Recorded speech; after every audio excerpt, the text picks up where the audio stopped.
Welcome to today's deep dive. I'm your host. And as always, I'm joined by our resident data expert. We've got a really fascinating set of sources today. Yeah, thanks for having me. I'm really looking forward to getting into this one because, well, the data we're looking at today is just, it completely flips how we look at the world. It really does.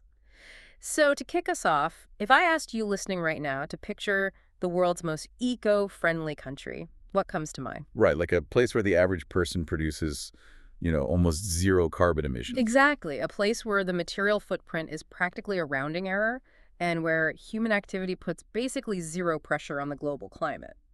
You'd probably picture this like utopian, hyper-advanced society. Oh, totally. You'd imagine cities with those vertical forests on skyscrapers or millions of electric vehicles just silently gliding down these smart grid streets. Yeah. And you'd picture policymakers proudly pointing to their zero-emission power plant, saying, there it is, we figured it out, we saved the world. Because it is the ultimate green dream. I mean, we have this deeply ingrained assumption that a pristine environment is the ultimate luxury product of a highly advanced civilization. We just naturally equate a low carbon footprint with moral and technological progress. We do, but today we are going to dive into a massive stack of United Nations data that completely shatters that assumption. Because I'm looking at the actual statistics for a country that fits that perfect environmental profile. And the numbers are staggering. They really are. Its per capita carbon emissions are an unbelievable 0.031 tons. To put that in perspective for you listening, that is a mere 0.7% of the world average. Not 7%, 0.7. So mathematically speaking, they are entirely innocent of causing climate change. By the sheer math of planetary boundaries, they are the global champions of leaving the Earth alone. But here is the mind-bending contradiction that we were going to unpack today. That exact same country, the one not bothering the planet at all, ranks 22nd out of 203 countries and territories in global human development. Yeah, we are talking about Somalia. And it forces us to ask a really uncomfortable question. If not bothering the Earth means sacrificing the basic human right to survive, how should you and I actually define progress? That paradox right there is the engine for our entire conversation today. Huh. We're looking at a survival gap that exposes a multidimensional truth about what development actually means. Okay, let's unpack this. We have decades of data here, stretching from 1990 all the way to 2023, right? Yeah, exactly. And this data allows us to strip away the narratives and just look at the raw mechanics of human survival. And to do that, we aren't just looking at GDP. Right, because gross domestic product is kind of a blunt instrument. It just tells you how much money is moving around, not how people are actually living. Exactly. Instead, our sources use a sophisticated toolkit built around 5 distinct indices. So I'll lay out the basic framework for you listening, just so you know what we're looking for as we go. We start with the classic Human Development Index, the HDI. That measures the absolute baseline, like how long you live, what you know, and what you earn. So life, education, and standard of living. But, knowing the average life or income of a country doesn't tell you who actually gets to enjoy it. That brings in the next crucial layers, which are the Gender Development Index and the Gender Inequality Index. Which measure the biological and societal traps that specifically hold women back, right? Right, from participating in that baseline development. Then we get into the mechanisms of distribution with the inequality-adjusted HDI. Which is basically looking at how resources are hoarded. Yep. And finally, we will arrive at the metric that explains our opening paradox, which is the planetary pressures adjusted HDI. This is the metric that actively penalizes countries for destroying the biosphere. It's essentially a comprehensive diagnostic of a society. But to truly understand the depth of the Somali experience, we first have to establish the global baseline. Like, what has the rest of the world been doing for the last 30 years? Well, looking at the data from 1990, the world's overall Human Development Index sat at 0.608. In UN terms, that is considered medium development. Okay, so that was the end of the Cold War. Right. Global markets were opening up, but there was still massive poverty. Exactly. But from that 0.608 baseline, the global story has been this immense, almost uninterrupted upward march. Year after year, decade after decade, the line on the graph climbs. Right. By 2023, the global HDI reached 0.756, moving us firmly into the high development category. We are talking about billions of human beings gaining access to clean water, childhood vaccines, secondary education, and formal employment. It is, without hyperbole, one of the greatest collective achievements of our species. I love that you brought up the trajectory because it makes the recent data stand out even more. Our sources highlight a very sobering stumble. In 2020 and 2021, that global line didn't just flatten out, it actually dipped back down to 0.742. The pandemic, supply chain collapses, overwhelmed hospitals, and sheer economic panic. Yes, and while the numbers have started to recover by 2023, I think that dip did something profound to the psychology of the developed world. How do you mean? Well, if you're listening to this in North America or Europe, you probably grew up with the implicit promise that the world only ever gets safer and richer. That dip shattered the illusion of uninterrupted progress. It reminded us that development is incredibly fragile. Yeah, that's a really good point. I mean, a single microscopic virus can wipe out a decade of gains in life expectancy and income. And that psychological shock you mentioned is vital context here, because if a temporary dip to 0.742 felt like a terrifying, generation-defining catastrophe to the global north, we need to calibrate our minds for the Somalian reality. Right. Let's look at those numbers. In 2023, Somalia's HDI is 0.404. 0.404. That places them at the very, very bottom of the low human development tier. I think the global ranking is 22nd out of 203. Yes. But here is what I find remarkable in the UN spreadsheets. Even in that extreme environment, there is momentum. In 2022, Somalia's HDI was 0.385. So creeping up to 0.404 in a single year statistically, that is a massive proportional leap. It really is. It shows this incredibly stubborn, resilient fight for recovery despite overwhelming headwinds. It absolutely demonstrates resilience. But, we have to be careful with numbers like 0.404. It's a mathematically elegant composite, but it's emotionally detached. A composite index is basically a smoothie made of data. You can't taste the individual ingredients anymore. That's a great analogy. So let's separate those ingredients then. What does 0.404 actually mean for a human body? Let's start with the first pillar of the HDI, which is the sheer ability to stay alive, the life expectancy chasm. Let's do it. Our data shows the 2023 world average life expectancy at birth is 73.4 years. And that is the modern expectation of humanity, right? Yeah. You plan for a career, you plan for retirement, you expect to watch your grandchildren grow up. But in Somalia, the 2023 life expectancy is 58.8 years. That is nearly a 15-year gap. Imagine having the last 15 years of your life, your entire retirement, your golden years, just erased from the calendar by the geography of your birth. It's a sobering thought. But as devastating as 58.8 years is today, I dug into the historical data in our sources, and the numbers from the early 1990s are genuinely horrifying. They map perfectly onto the total collapse of the Somali state. Listen to this timeline. In 1990, life expectancy in Somalia was around 46.9 years. Then the civil war truly erupts. In 1991, life expectancy plummets to 25.4 years. Wow. And in 1992, the statistical life expectancy for a human being born in Somalia hit an absolute rock bottom of 25.0 years. Let's pause on that number.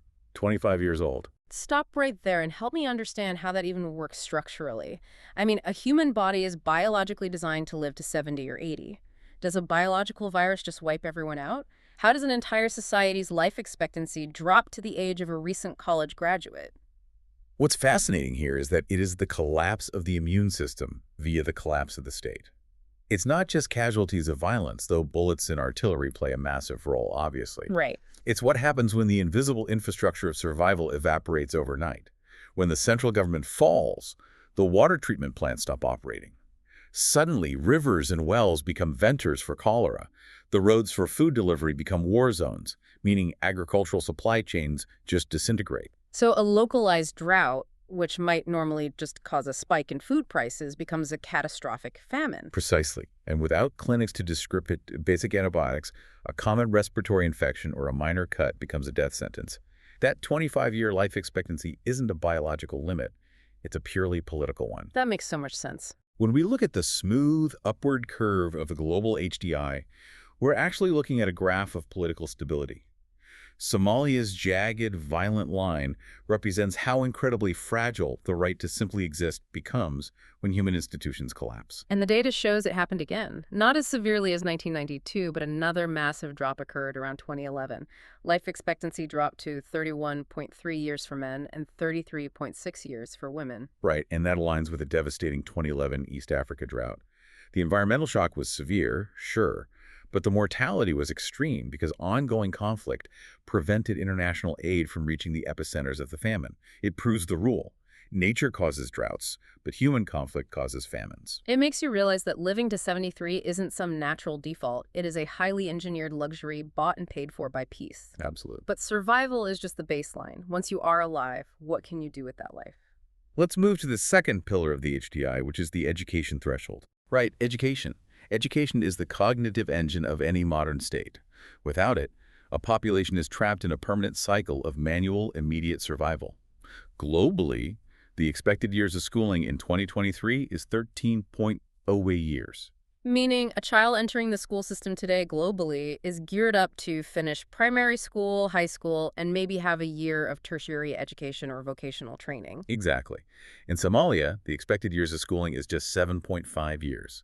So the aspiration, the best-case scenario laid out for a child right now, tops out at middle school. But I want to pull up the distinction our sources make here because it's vital. Expected schooling is about the children entering the system today, but we also have to look at the actual mean years of schooling. This is the reality of the adult population walking the streets right now. What the current workforce actually achieved, yes. Globally, the actual mean years of schooling is 8.8 years.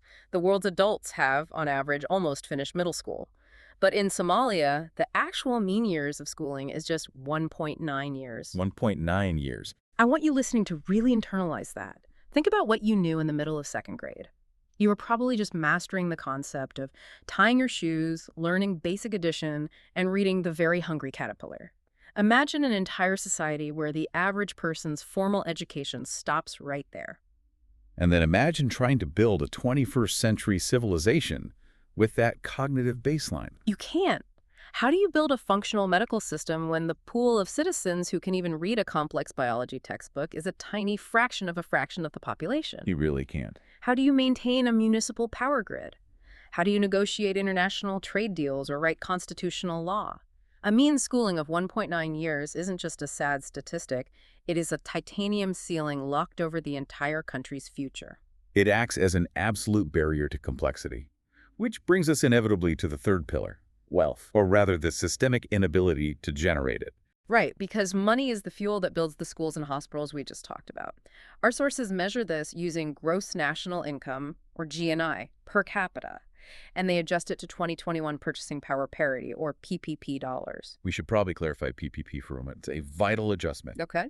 If you just convert Somali shillings to US dollars at a bank exchange rate, you get a distorted picture because a loaf of bread costs less in Mogadishu than in Manhattan. PPP levels the playing field.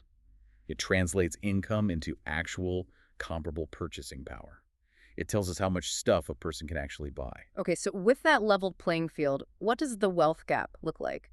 The world average GNI per capita is $20,327. That's the average human's economic output and income power, 20 grand a year. Somalia's GNI per capita is $1,475. $1,400 a year. That means Somalia's wealth is merely 7.2% of the global average. And we have to look at how that extreme poverty functions at a macro level. Extreme poverty at this national scale isn't just about a family not being able to buy a television. It's a systemic inability to fund the concept of a state. You cannot extract enough tax revenue from a population earning $1,400 a year to build the universities needed to raise that 1.9 years of schooling. You cannot fund the sanitation infrastructure needed to raise that 58.8-year life expectancy. It is a mathematical trap. It's a self-reinforcing downward spiral. You lack money, so you can't build schools. Because you have no schools, your workforce has no advanced skills. Because they have no skills, they can't generate high-value income, which means you still have no money to build the hospitals, so everyone dies early. It's brutal. It really is. But as dark as these averages are, they're still just that, averages. And averages are notorious for hiding the deepest fractures in a society. Exactly. If you take this data and slice it straight down the middle, separating the male and female experience, the picture becomes drastically different. The burden of this poverty is not shared equally. This brings us to the missing half of the population and the UN's Gender Development Index, the GDI. The GDI is beautifully simple in its construction. It takes that HDI score we just built, life, education, and income, and calculates it entirely separately for women and for men. Then it creates a ratio. If the ratio is 1.0, you have perfect gender parity. Men and women are moving forward at the exact same pace. So where does the world stand on that scale? The global GDI sits at 0.955. We are approaching parity globally, It's not perfect. Women are still slightly behind in aggregate, but the gap is visibly closing. But then I looked at the Somalian data for this exact same metric, and it's a totally different reality. Somalia's GDI is 0.793. The UN categorizes them in Group 5, which is the group containing the most extreme gender disparity on Earth. Yeah, that's the bottom tier. You're looking at a society that is taking its already incredibly limited resources and actively barricading half the population from accessing them. The GDI tells us the gap exists, but it doesn't tell us why. To understand the structural traps why a young girl in Mogadishu or rural Somalia is structurally locked out of the economy, we have to look at the physical toll of simply existing as a woman. That is what our next metric, the Gender Inequality Index, or GII, exposes. And I'll be honest, the GII data in these sources was genuinely hard to process. We are talking about the biological cost of motherhood. Let's look at the maternal mortality ratio. Okay. The world average is 216 maternal deaths per 100,000 live births, which frankly still feels unacceptably high for an era where we have robotic surgery. It is high, but the global vector is pointing downward. Now look at the Somali data. In Somalia, it is a staggering 620.7 deaths per 100,000 live births. That is almost 3 times the global average. Every time a woman becomes pregnant in Somalia, she is facing a statistical risk of death that is entirely unimaginable to someone living in the developed world. Reproduction itself is a life-threatening gauntlet. And the tragedy compounds when you look at when they are entering that gauntlet. The sources track the adolescent birth rate, meaning births to young women between the ages of 15 and 19. The world adolescent birth rate is 39.1 per thousand. Somalia's is 117.1. You can see the structural mechanism of inequality engaging right there. When a young woman is forced into motherhood at 15 or 16 years old, she is immediately and permanently pulled out of whatever fragile education system exists. There goes any hope of moving past that 1.9 years of mean schooling. She will never acquire the skills needed for formal employment. Furthermore, because the healthcare infrastructure is practically non-existent, that early childbirth physically damages her. Her body is still developing, and she is subjected to severe biological trauma without medical support. That's horrifying. So you have a situation where half the population is structurally, biologically, and culturally removed from contributing to or benefiting from development before they even reach their 20th birthday. Which leads perfectly into the data on the vanishing female workforce. If you are a teenage mother dealing with severe health perils, with less than 2 years of rudimentary schooling, your options in the formal economy are 0. And the numbers confirm that perfectly. Global female labor force participation is roughly 49%. Almost half of the world's women are engaged in the formal labor market. In Somalia, female participation is just 22.2%. And just for context, Somali men participate at a rate of 49.5%, so there is a massive gender gap even inside the country. But here's where it gets really interesting. I want to explore the nuance here. Is this low female participation rate purely a result of conservative cultural norms? Like patriarchal edicts saying women must stay home. Yeah, exactly. Or is it a mechanical failure where a lack of education and dangerous health conditions just make formal participation functionally impossible? You hit on something crucial there, which is that they are not separate forces. They are a perfectly sealed feedback loop. Conservative social structures dictate that a girl's primary value is domestic and reproductive. Because of that belief, she is not sent to school. That directly creates the 1.9 years of mean schooling.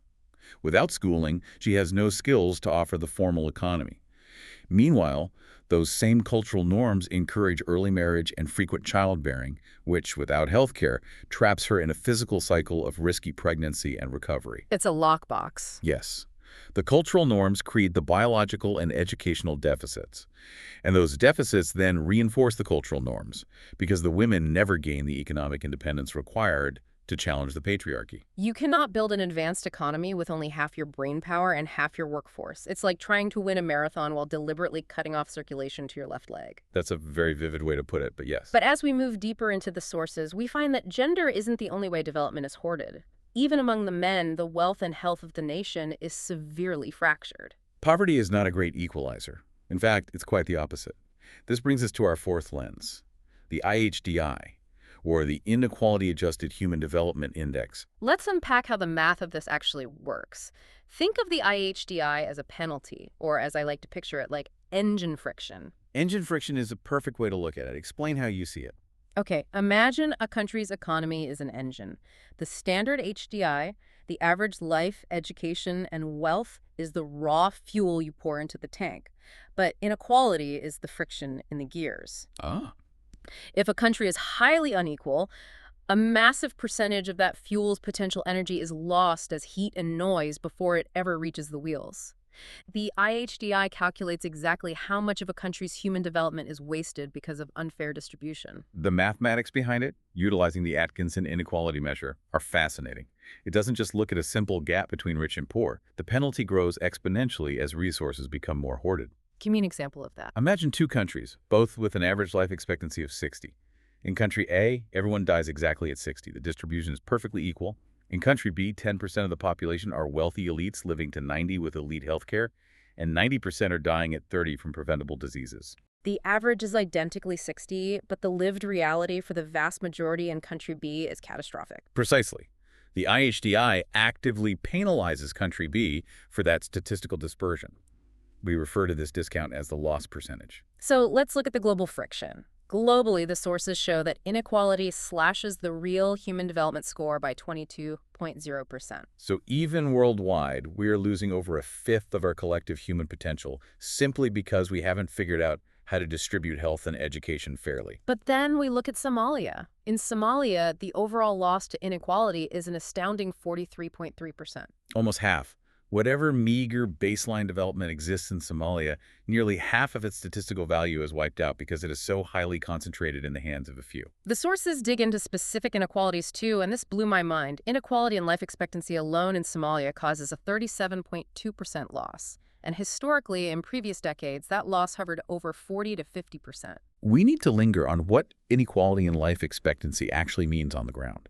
It means it's not just that everyone is naturally dying at 58. It means some people, perhaps the urban political elite or those connected to international business in Mogadishu, are living relatively normal lifespans. While everyone else suffers. Exactly. Huge swaths of the population, perhaps rural pastoralists or marginalized clans without political representation, are dying incredibly young. It's a society where your postcode or your family name literally dictates how many decades your heart gets to beat. It feels like a cruel irony. You would intuitively think that in a country where everyone is suffering under a $1,400 per capita income, there would be a kind of grim communal equality. Everyone in the same sinking boat. That's a common misconception, but survival psychology dictates the exact opposite. Extreme poverty breeds extreme inequality. When resources are incredibly scarce, when there is barely enough food, medicine, or capital to go around, the competition for them becomes absolute zero-sum warfare. Because it's literally life or death. Right. Those who secure a little bit of power consolidate it ruthlessly, building walls to protect what they have, leaving absolutely nothing for the rest. It creates a false average that completely masks the dire existential reality for bottom 90%. So if you are an average rural person in Somalia, your actual development index isn't even the 0.404 we talked about at the beginning. Once you apply the inequality tax, your lived reality is closer to a 0.229. It is the absolute lowest tier of human survival measured by modern institutions. Up to this point, we've looked at how Somalia falls behind the world in every conceivable metric. We've looked at life, learning, wealth, the oppression of women, and the hoarding of resources. It is a bleak, devastating picture of a survival gap. But, and this brings us all the way back to the hook we started the show with, there's one index in our source material where Somalia is actually outperforming the wealthiest nations on Earth. Outperforming in a very specific statistical and ultimately tragic sense. Yes, and this statistic forces us to question our entire underlying definition of progress as a species. Let's step into the final segment of our data, the environmental paradox.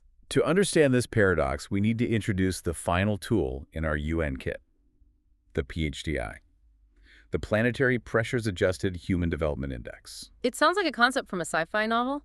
Planetary pressures? It is relatively new, and it is entirely necessary for survival in the 21st century. The traditional HDI has a fatal philosophical flaw. It rewards countries for getting rich, getting educated, and living long, but it is completely agnostic about how they achieve those things. Right. For the last 150 years, the fastest, most reliable way to get a high HDI was to dig up mountains of coal, pump oceans of oil, level forests, and extract endless natural resources. The philosophy of the Industrial Revolution. Get rich quick, burn the atmosphere later. The PHDI corrects that historical blind spot. It asks a profound question. What is the true level of your human development if we mathematically penalize you for destroying the Earth in the process? It adjusts a nation's HDI based on two massive environmental factors: carbon dioxide emissions per capita and material footprint per capita. So the moment of truth. What happens to the global scoreboard when we apply this planetary penalty? The flip is incredible. When adjusting for carbon emissions and material footprint, the global average HDI drops by 10.1%. Meaning the world as a whole is taxed 10% on its development, because that development is fundamentally structurally unsustainable. And crucially, it is the wealthy nations, the ones sitting proudly at the top of the standard HDI lists, that are heavily penalized. Wow. If you are listening to this in a highly developed nation, your country's score plummets when you factor in your environmental destruction. But then we look at Somalia. Somalia's HDI drops by only 1.9%. A mere 1.9% penalty, because mathematically their environmental footprint is practically non-existent. Let's pull up those specific footprint numbers from the sources to really hammer this home.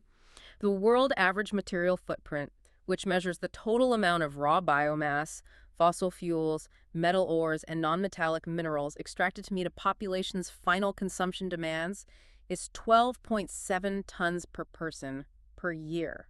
12.7 tons of the Earth consumed by the average global citizen annually. In Somalia, the material footprint is just 3.7 tons. And the carbon reality, which we hinted at earlier, is even more stark. The carbon reality is the ultimate paradox. Somalia emits only 0.031 tons of CO2 per person. As we said at the top, that is 0.7% of the global average. Statistically, the average Somalian exerts zero measurable pressure on the planetary boundary for climate change. So what does this actually mean for us? Am I, as someone sitting here in a highly developed, high-emission country with my laptop and my air conditioning, supposed to applaud Somalia's low pressure on the planet? Are they the green ideal we should all be striving to emulate? That is the most dangerous trap in reading this data, and the answer is definitively, absolutely no. We cannot applaud this. But why not? I mean, the numbers are objectively great for the Earth. If everyone lived like this, climate change would be solved overnight. Because this is a false prosperity for the environment. Somalia's low footprint isn't a deliberate, policy-driven green transition.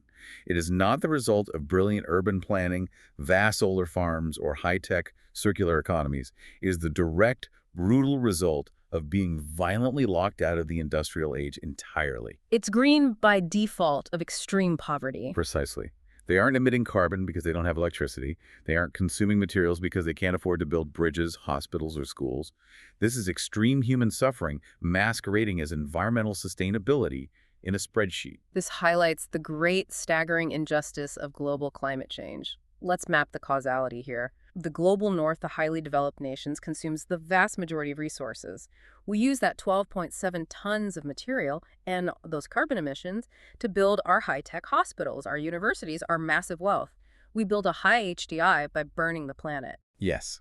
We accumulated an astronomical carbon debt over a century and a half. But we aren't the ones paying the heaviest immediate price for that debt.